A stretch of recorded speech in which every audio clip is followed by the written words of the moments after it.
Hey there everybody, welcome back to the channel. We're just going to do a quick rundown of the Nikon Z50. It's been out for a few years, and we got right here in our bag. Good friend of ours let us borrow their Z50 for this. Big thank you to them. But as you can see, the Z50, very small. This is the kit lens that comes with it. Retracts back. It's a 16-50. It's all plastic. The mount's plastic. Nothing too crazy about it, but it is a pretty nice kit lens. It's usually better than what you normally get. Pretty much any Z camera has a pretty nice kit lens anymore. But you can see the sensor size. It's a crop body. You have two function buttons here you can program on the side. This button's for releasing the lens. So we'll just take a quick walk around of the body real quick before we go into the photo video section. So for the back of the camera, you have a button here that changes if you want to see the viewfinder or the back screen, or automatically switch between. The screen does tilt out and up, so you can do macro work from ground level if you wanted. And you can also flip it forward so you can take selfies if you really wanted to. But honestly, your tripod's gonna be right here, so it's kind of blocking most of the screen, so I don't really understand the purpose of that one, to be honest. You have your autofocus back button right here if you want to use back button focus. D-pad for selecting your menus, and also the menu button. Everything in the menu is touchscreen, so you don't need to use the D-pad if you don't want to. Your I button for your custom I menu. Playback button, and trash can for your delete. So other than that, that's really about it on the back. On top of the camera, you have a switch right here to switch from photo to video. That's pretty nice and handy. Some of the other brands, you have to go into a menu system and switch that way. You don't really have a quick access switch like that to switch between. And whenever you switch between photo and video, it saves the settings so that whenever you switch from photo to video, you're not stuck at a low exposure or a fast exposure. It doesn't mix it up, so whatever you left it at last time is what it's going to be at next time. And then on the front here, you have a dial. You also have a dial on the back. So this way, on the back, you can change your shutter speed. On the front, you can change your aperture, and then you have an ISO button in the middle. You press like a shift key to change your ISO on the back. Most entry cameras from Nikon and other brands, you only have one dial on the back. It's really nice having two dials. It makes it so much more efficient to change your manual exposure settings. And then you also have your exposure compensation on top and your record button for video on top. Then you have your scene dial up here, your normal manual, auto, shutter, program, auto, all that stuff. So on the sides, you have a microphone in, mic in, or headphone out. You have a USB, micro USB or USB-B, and a micro HDMI. So kind of odd that they're using a USB-B micro on this instead of like a USB-C, but it does charge batteries internally, so that's pretty cool. So you can charge a second battery on the actual charger that comes with the camera, charge a battery in the camera while that one's also charging. And then on the bottom, you have a little camera door here for your battery and your SD card. It is a new battery from Nikon. It's the ENEL25. No other camera uses this, so if you switch this from something else, you're gonna have to buy new batteries. So that's kind of crappy, but I guess I get it. It's a very small form factor, so they needed to make sure it fit in there without making the grip too ridiculous. And you have your SD card slot right beside it. It takes one SD card. It's a UHS 1, so if you take a bunch of pictures and you offload it, it's gonna take a minute because the camera is very slow. I highly recommend that you get an SD card reader so you can get the files off faster, especially for video. Now, I took about 15 minutes of video on this and about, I'd say 700, 800 pictures on this. And to get it onto my MacBook Air, my M1, it took probably 15 minutes to get it on there, 15, 20 minutes to get it on there because I didn't have an SD card reader. And it got so annoying and so long that I actually stopped in the middle of the import, took the SD card out, put it in my Z7 II because it's UHS 2, and it was like half the time to get it off. It was big brain move just so I could save myself some aggravation. So if you get this camera, get an SD card reader if you plan on taking a lot of pictures and video. cleared out a lot faster. It is also weather sealed, so that's pretty cool. You don't have to worry about that. But also the negative thing is the kit lenses, the 16 to 50 and the 50 to 250 that comes with this, they are not weather sealed. So the body is, but the kit lenses are not. If you want to take full advantage of that, you need to buy aftermarket lenses, which hopefully by the time you see this, hopefully Nikon has more than just one rebranded Tamron lens. And hopefully they are also weather sealed, or pay the big bucks and get a nice Nikon Z lens directly from them that is weather sealed. So we'll see, because there really isn't too many Nikon branded DX crop lenses available, and it's been like 2 years, 3 years. There's a couple. There's just, honestly, I personally would just buy a full frame lens and put on this. That way in the future, if you ever upgrade, well, all your lenses are full frame and you don't have to sell them and rebuy anything. And another neat thing about this is it is a 21 megapixel sensor. It's kind of like a reincarnation of the D500 sensor. It's a BSI sensor, so you get better low light performance out of it. It is a crop, a full frame will perform better, but it is the same pixel density as a Z7. So if you shoot a Z7 and you're always cropping down or shooting in DX mode, you might as well be shooting on a Z50 for the image size anyways. And when it comes to photo and video, honestly, this thing is no slouch. It's very, very competent for the price bracket. I think new it's about 900 bucks to 1,000. And if you want the kit lenses, it's about 1,200 to 1,250 off Amazon. I'll have links in the description for that if you're interested. And also, if you want to buy used, you can go to mbp.com, search on there for Nikon Z50, and you could probably find it used for about $600-700 bucks. Lens is about $200-300. So, like right now, at the time of filming this, there's a lot of used market buy-up because there's such a chip shortage for all the cameras that you might be better off just buying a brand new camera that's in stock, because the used market is very dried up right now for a lot of cameras, so you might not be able to find one used. It does have a pop-up flash. The Z6, Z7, Gen 1, Gen 2s don't have a pop-up flash. The Z9 does not have a pop-up flash. So that's pretty nice in a pinch of things, but I wouldn't really rely on it totally. If you want to get a nice photo, something further away than a couple feet, I'd probably go with a Nikon Speedlight or something like that. I'd like to add also that since this is a Z mount, you can also put, well, adapt third-party lenses, old third-party. So here we have a Canon FD 1.8 on a $6 little adapter I got off Amazon. So what is this, a FOTC FD to NZ. Just put it on there, and you put it on your camera.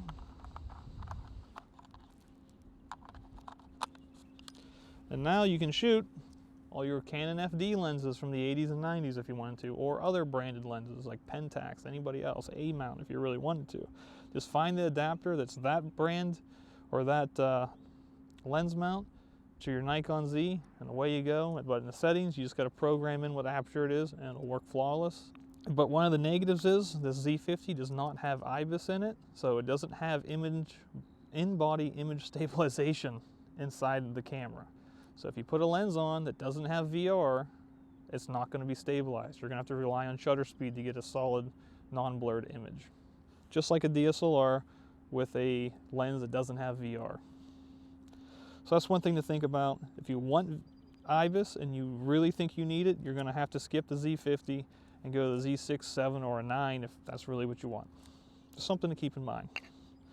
But I mean, I lived without IBIS on cameras for a long time. Film cameras don't have IBIS, so if that's what you need it, especially for video. It's very helpful for that.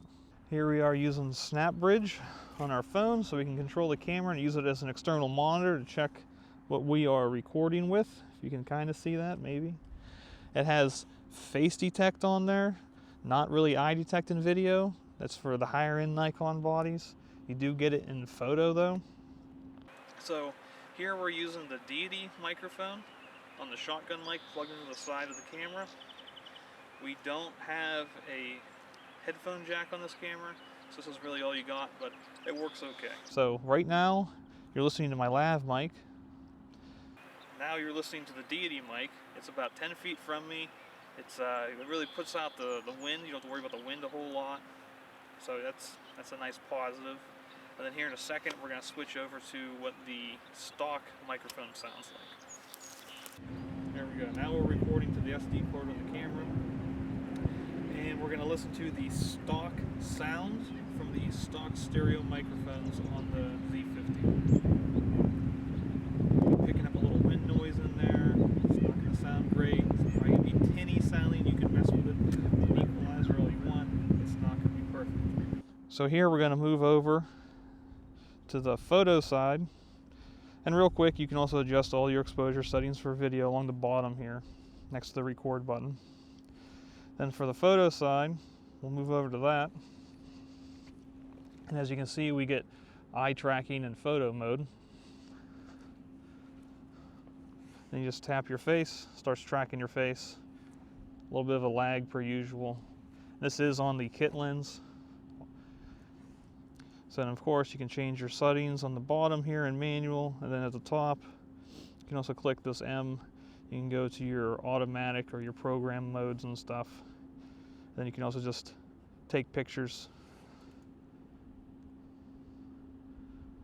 Then here's our picture. You get the full size on the camera, on the SD card. Pretty cool. But really, this isn't gonna take place of a external monitor. But it's kind of a free thing you could use for setting up your scene behind you or setting up your frame. So that's something to use. It's free. You probably have a smartphone. Take advantage of it all you can. If you really care, get yourself an external monitor, because it does have an HDMI out. It's a very small HDMI out. It's a micro HDMI, so it's very fragile. Just be careful with it. So let's move on to examples of the photos I got out at the Middle Creek Wildlife area. We'll see how that goes. See how it did in video and photo.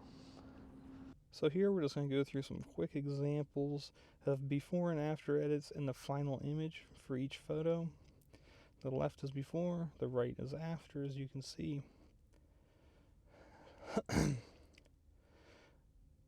This is just to show the dynamic range and the editability and cropping ability from the Z50.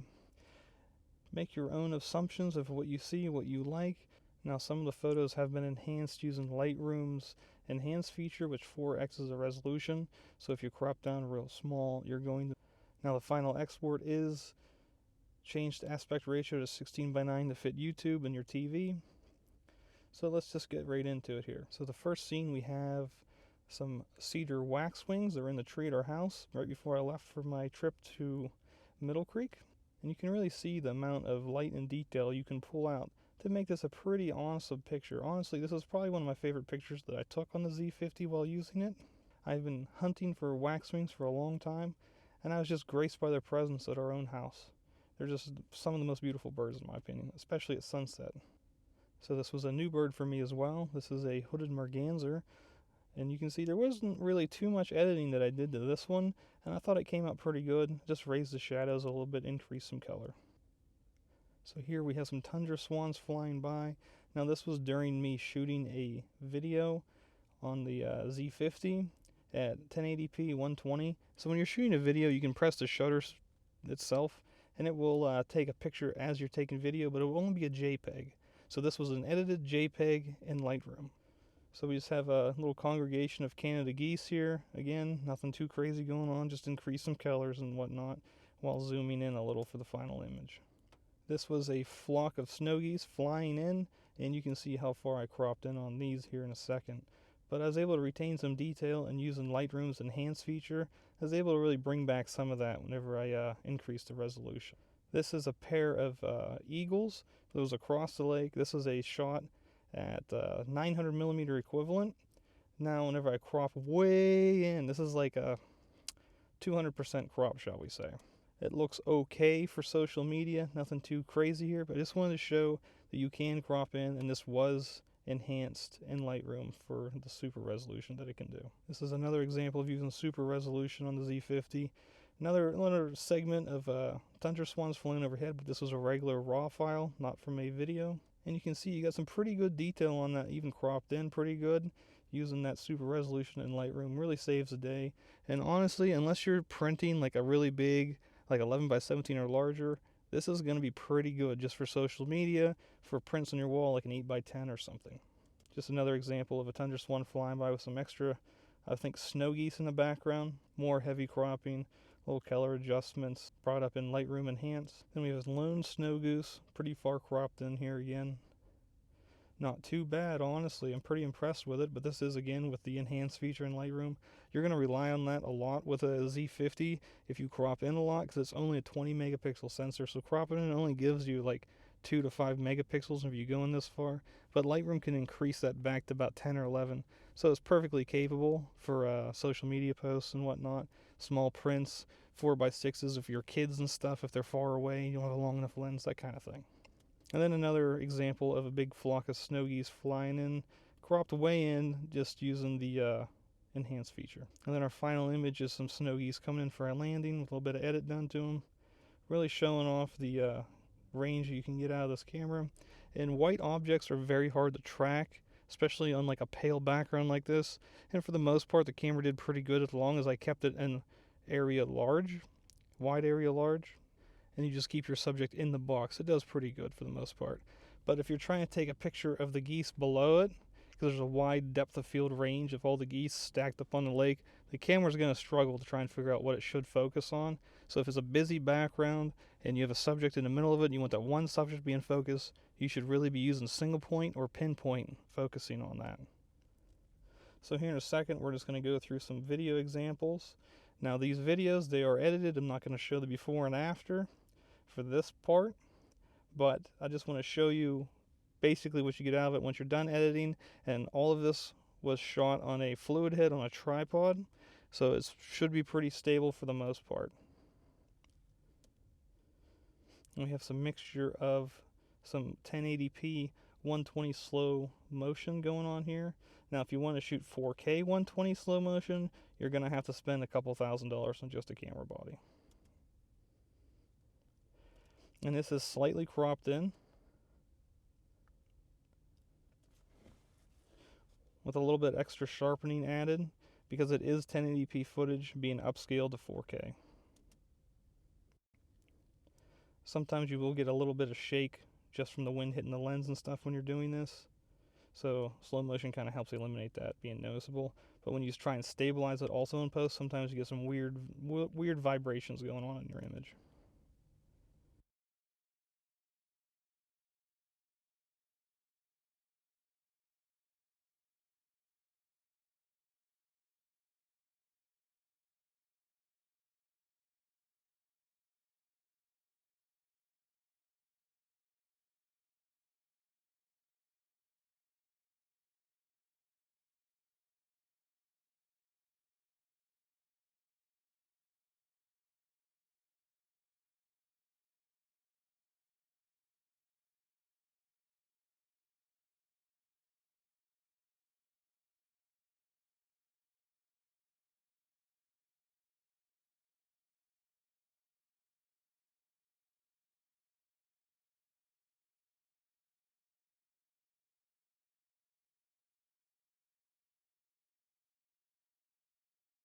And just for a second, I want to talk about handheld shooting. Now you can do handheld shooting, but you don't have IBIS, and it's going to be hard on your stabilization at the end of the day. But here's an example straight out of the camera. Now you can shoot handheld video, but since the camera doesn't have IBIS, you're relying primarily on the lens, VR, or IS system. And this is just an example of straight out of the camera video handheld. It is a little jerky, as you can see, because the lens is fighting with the VR. Then the next scene here, this is the same shot, but using camera lock stabilization. As you can see, the frame moves all over the place. And then for the final stabilization example, we're not going to use camera lock, we're just going to use the zoom effect, so it crops in and stabilizes it in post. This is in Resolve. This is in DaVinci Resolve. So again, an example of it cropped way in at 50% with no post stabilization added, and then post stabilization added. You do get those little vibrations in there though. So moral of the story is you should invest in a good tripod with a good fluid head or some kind of tripod head that works for you. I do recommend the fluid head. Nothing's going to beat that, to be honest. But video is expensive, so don't expect to be doing this on a dime.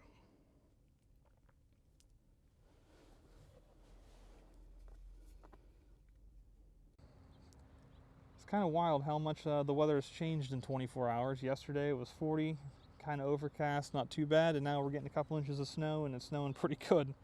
But luckily the Z50, as I mentioned earlier, is weather sealed. 7200 is weather sealed. The FTZ1 adapter is weather sealed, so we don't have anything to worry about out here right now.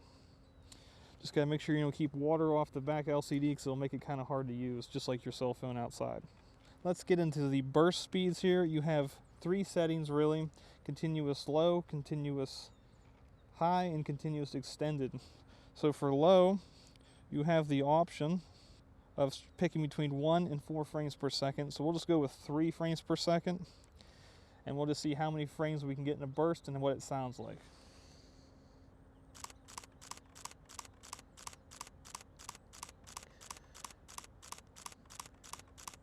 Keep in mind this is on a UHS 1 slot. It does have a UHS 2 card, but it is being bottlenecked.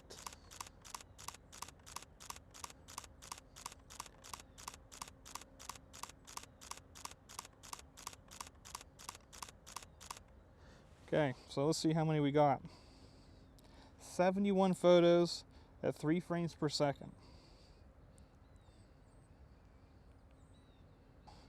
Let's go up to continuous high. That shoots at 5 frames per second.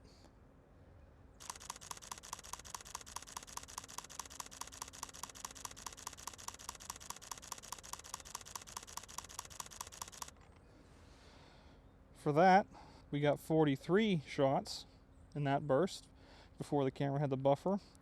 Let's move up to continuous high. That gets you 9 frames per second. So far, all 3 have been in 14-bit. This is also 14-bit RAW. Now this is the problem. So you're in continuous high extended, you don't get a live readout. The EVF shows you a previous shot image. So as you're tracking a fast-moving subject like birds in flight, aviation, sports, it's going to be a little bit of a lag, and you're going to have to keep up with it by predicting the movement of your subject and staying ahead of it. So if you want to shoot 11 frames per second, you have to go into your photo shooting menu, change your raw recording quality to 12-bit. Now we're still in continuous high extended. This is 11 frames per second. Sounds like we got 1 extra there as the camera buffered. So we got about 35 photos in that. Let's change this back to 14-bit. Now you can also shoot electronic shutter. So let's turn that on real quick, just to hear that, because it doesn't really have a sound, but I'll put it next to my mic. The sound of silent shutter. So really the only thing you're going to hear is your lens autofocusing if you're using an FTZ lens or an F lens, but the Z lenses are completely silent. So it's actually silent with the Z lens. The FTZ adapted ones are mostly silent. Now if you're using extended high, you're only going to get 8.5 frames per second, considering the mechanical gets 9. So I don't really understand why electronic shutter gets like half a frames per second slower. I don't really get that. And then also to keep in mind your rolling shutter and electronic. So if a bird's flying by, prop planes, helicopter blades, anything fast moving, a golf swing, it's going to look like a bowed warp to it because the sensor doesn't read out fast enough on this to get a straight line on that. So with that, I just stick to mechanical. If you want like the basics of the autofocus in the burst settings I would use for wildlife, I would shoot in continuous high, 5 frames per second, use spot metering, and then I would use either wide large area and continuous focus, AFC, or dynamic area, and then use the D-pad on the back to move your focus points around for whatever you needed. The auto area for the whole thing doesn't work too great. If you have a busy background, something there, it's going to get distracted real easy. I wouldn't really trust that. Try to keep your subject under those 2 sections I just mentioned, and it should track pretty well and keep it in focus. But then whenever it comes to the video section here, just like I said earlier, you got a little switch it right down in the video. And if you're shooting like 30p video, try to shoot a 1/60th shutter, If you shoot at 24p, try to shoot at 1/50th of a shutter. Pretty much double the P of your video to get your shutter. This makes it easier. You can go a little bit faster if you want. So then if you're shooting 1080p 120 video on this, you want to shoot at least 1/240th of a second shutter speed in your video, which means you're going to have to crank the shutter or crank the ISO up and open your aperture the most you can so that you get some light in there, because that's pretty quick shutter speed. Now, one last thing before we move on to the next segment, you do get Z-Brain on here so you can check your exposure. That way you can make sure your subject is properly exposed, and everything else that isn't your subject will have zebra lines on it. So if your subject has no zebra lines, the camera is telling you that that is a properly exposed subject. And that's a good thing to start out with. It also pops up in the EVF too when you switch to that from the screen. Honestly, it's pretty useful, and it's a little extra something you can use without spending the money for an external monitor. So next we're going to move on to how video stabilization works with this, because you're really just relying on your lens, VR, and having a very steady arm, or having a tripod with a fluid head on it for video, or like a gimbal, something like that. You can shoot handheld, but it's going to be very shaky because you don't have IBIS in there, and you have to rely on the lens stabilization. But you can fix that in post a little bit, and we'll talk about that in a second.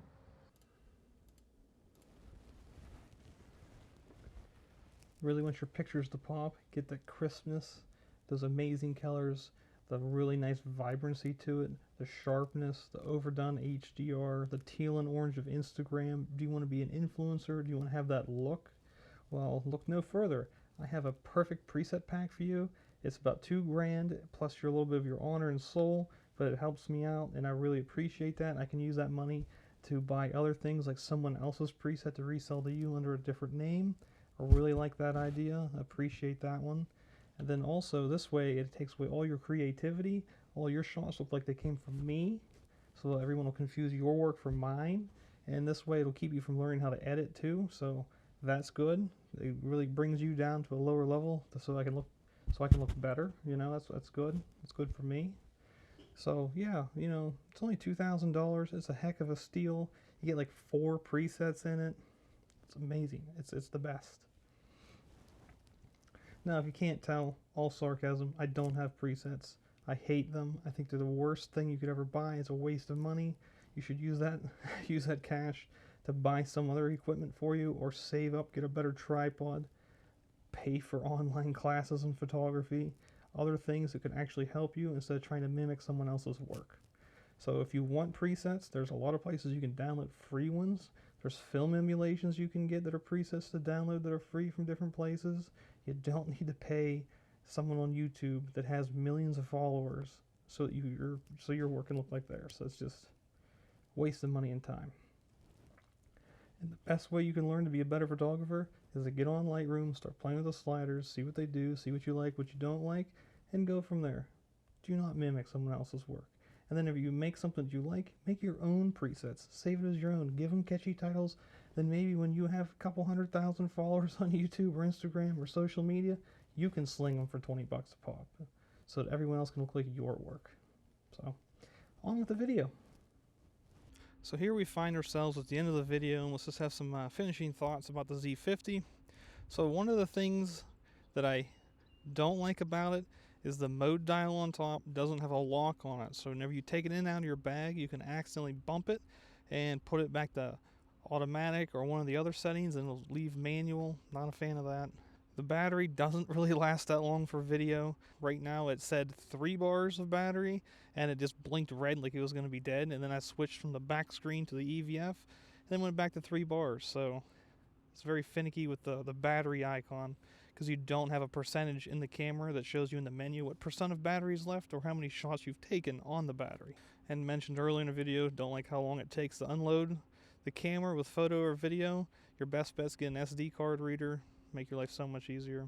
Honestly, there's not really a whole lot of negatives for it. It's basically, it's like a baby Z7 that has the same pixel density, similar autofocus characteristics of it. It's pretty much the same thing. That's hard to explain. It feels the exact same as my Z7 Mark II as well. If you don't want to pay the ridiculous amounts of money for a Z7, but you want the croppability, just get a Z50 and they already give you that 1.5 times zoom for your lenses. So your 150 to 600 turns into a 900. Really great for wildlife. The 4K is nice. It has pretty solid sharpness to it. It works good on the FTZ adapter. You have no problems with that. But like, everyone's going to compare it to a D500. So let's get into that. If you don't care about video and you only want to do photo, like, you know you're not going to do video, like 95% photo, I can't emphasize that enough. D500 has okay 4K in it, but has a 2.25 times crop on a full frame lens. So you'll get like a 600 lens into like a 1300 and 4K on a D500. So if that's what you want, it's pretty good. It's solid for that. But you have awful autofocus. You're pretty much stuck to manual focusing for the video. Talking head on is not that great. So then really what you would buy a D500 for is sports, aviation, fast-moving wildlife, situations like that. The reason why you'd take a D500 over a Z50 is it has 3D tracking. It tracks all the way around the frame. It's so much more accurate. It's tenacious when it comes to autofocusing. I used a D500 for 2 years. It's probably built a little bit more solid than this. It's got more heft to it. If you have bigger hands, it's going to feel better in your hands. It has a vertical grip for it. It has vertical controls on the grip for the D500 as well. It pretty much makes it look like a D850 at that point with the vertical grip. And it just, the battery life is so much better. Like, you can get like 2,000 or 3,000 photos on a D500 battery, and you can swap it real quick. You get access to an XQD or CF Express card slot in there with a UHS-2 SD card. It's just, that is an action camera. The Z50 is not an action camera. It can do it. It's passable. It's okay for intermediary, but it's not a dedicated high-speed sports, nature, aviation camera body. Doesn't mean you can't pull off on it. Doesn't mean it's good. Because then also the D500 gets you 10 frames per second, regardless if you're 14-bit or 12-bit. It doesn't slow down. It's just built for speed. The Z50 is not built for speed. It doesn't have an electronic shutter though, and if you try and shoot in live view on the D500, you still hear the mirror flap up and down. That's just nature of the beast, because you got to move the mirror out of the way to get the sensor to read out so you have a live view on the back screen. So don't really have that ability on there. So if you're sitting in a blind and you want to be super quiet and you don't want the wildlife to hear you, you got to go with the Z50 or a mirrorless camera. Now, if you want the best of both worlds, really great photo and video autofocus, then you're going to have to go to another brand like Sony, like their A6400 or newer higher-end camera crop bodies. But then if you do that, you're kind of going to jump into the territory of more expensive lenses. If you go with a DSLR like a Nikon D500, the used market is much more abundant in the US at least. So for the same amount of money, you'll get more performance out of like a DSLR when it comes to action stuff, for photo anyways. When it comes to video, you're really kind of stuck with Sony or Canon right now. If you want, like, you know, if you want to catch like an osprey snatching something out of the water, that's what you need for that. And the last little bit you got to think about is the crop factor. Now, for aperture, don't apply the crop factor. You can get good blown out backgrounds from a crop body or from a micro four thirds body. You just need to have your subject further away from the background, and it will blow it way out, and you'll never know it wasn't on a full frame camera body. Now I say full frame, FOOL frame, because everyone thinks you need a full frame camera body to do anything good. It can't be good unless it's a full frame camera. That's, excuse my language, that's the most asinine thing that you can think of. If you're starting photography and you think you need a full frame camera and you cannot list why you need a full frame camera, well, you probably don't need it. Because if you don't know how to use that larger sensor and why you need it, you don't need it. It's just simple as that. And the newer sensors are like backside illuminated or BSIs. They're pretty good for low light. You don't, unless you're shooting in absolute pitch dark and using a candle light, then you're going to have some other problems going on. And one more thing to think about whenever it comes to deciding between a DSLR or a mirrorless is the mirrorless lenses focus quiet. So if you want to be sitting in a blind and you want to be away from the wildlife and you don't want them to know you're there and you want to shoot in silent shutter and you want to do video, you're stuck with mirrorless cameras. That's just how it is, and it's going to be expensive for good video quality. And like there's other brands out there, like you have Canon's M50 that you can go to for a cheaper version than the Z50 for a carry around camera body. But it is the M mount. In 4K you lose good autofocus. It has a really heavy crop in their 4K on that entry camera, and to skip that you're gonna have to move up to like an ES RP or an R, and then you're getting into the R mount lenses, and those are also expensive. And of course you can adapt your lenses and stuff from Canon's older DSLR system, but again, it's going to not be as quiet and silent as you might like. If you need any other ideas for just photography setups for different brands, you want to check this little flag out right here. That'll show you all my ideas for price points for different brands if you're interested in just photography. So really, that's about the gist of the Z50. It's a pretty good camera for the price. You get a lot of power out of it, to be honest. Because if you go to a different brand, it's gonna be a little bit more expensive. The lenses get a little bit more expensive. And then honestly, I think it's probably one of the better cameras for ergonomics and what you get in it. So if this video is a little helpful for you, please subscribe to the channel. Really appreciate that. Like the video, share it around, show your friends, help your friends learn photography a little bit better. And happy shooting. I'll see you out there. Good luck.